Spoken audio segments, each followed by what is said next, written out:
प्रिय दर्शकों, आज मैं आपको एक ऐसी रहस्यमयी कथा सुनाने जा रहा हूं जो आपको कर्म, न्याय और समय की शक्ति पर सोचने के लिए मजबूर कर देगी। ये कहानी न केवल आपको हैरान करेगी बल्कि आपको यह भी सिखाएगी कि हमारा हर कर्म एक अदृश्य न्याय प्रणाली के तहत काम करता है। चलिए शुरू करते हैं। सैकड़ों साल पहले एक छोटा सा गांव था जहां एक धनवान जमींदार वीरम अपने घमंड और अन्यायपूर्ण कर्मों के लिए कुख्यात था। वह अपने धन के बल पर गरीब किसानों का शोषण करता था। वीरम के पास एक पुराना कुआं था जिसका पानी पूरे गांव की जरूरत पूरी करता था। लेकिन एक दिन वीरम ने उस कुएं पर ताला लगवा दिया और ऐलान किया कि जो भी पानी चाहेगा उसे भारी कर चुकाना होगा।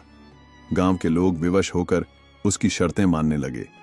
वीरम ने एक गरीब किसान रामू की फसल और घर को जब्त कर लिया क्योंकि वह कर चुकाने में असमर्थ था। रामू ने गांव के देवता से प्रार्थना की, हे देव, इस अन्याय को देखिए, कब तक यह व्यक्ति अपने पाप करता रहेगा। लेकिन वीरम को कोई फर्क नहीं पड़ा। वह अपने धन और ताकत के मद में चूर था। एक रात वीरम अपने आलीशान महल में सो रहा था। अचानक उसे लगा कि कोई उसके कमरे में चल रहा है। उसने उठकर देखा पर कोई नहीं था। तभी एक ठंडी हवा का झोंका आया और उसने एक आवाज सुनी, वीरम, तेरे कर्मों का हिसाब शुरू हो गया है। वीरम ने सोचा कि यह उसकी कल्पना है, लेकिन अगले दिन अजीब घटनाएं शुरू हो गईं। उसके खेतों में आग लग गई, उसका कुआं सूख गया और उसकी सोने की गिन्नियां धूल में बदल गईं।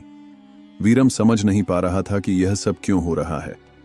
उस रात वही आवाज फिर आई, वीरम, तेरे पाप तेरे पीछे हैं। जो तूने बोया है वही तू काटेगा। कल सूरज उगने से पहले अपने कर्म सुधार ले, वरना तेरा अंत निकट है। डर के मारे वीरम ने गांव के बुजुर्गों को बुलाया और उनसे अपने पापों के लिए माफी मांगी। उसने रामू और अन्य किसानों को उनका धन और जमीन लौटाने का वादा किया।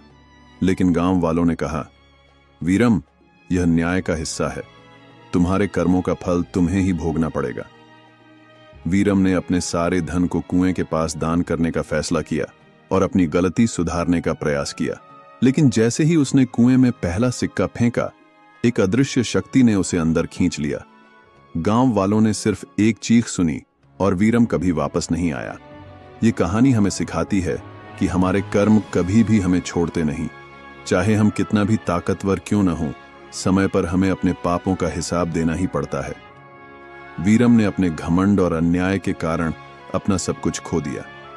प्रिय दर्शकों, यह एक चेतावनी है, कभी भी दूसरों के साथ अन्याय न करें, क्योंकि न्याय की शक्ति अटल है। जो जैसा करेगा वैसा ही भरेगा। तो इस कहानी से आपने क्या सीखा? नीचे कमेंट में लिखकर जरूर बताएं। अगर आपको यह कहानी पसंद आई हो तो इसे लाइक करें और अपने दोस्तों के साथ शेयर करें। मैं आपसे अगले रहस्यमयी प्रवचन में मिलूंगा। तब तक के लिए बाबा टिल्लू को याद रखें, कर्म से बड़ा कोई धर्म नहीं। धन्यवाद।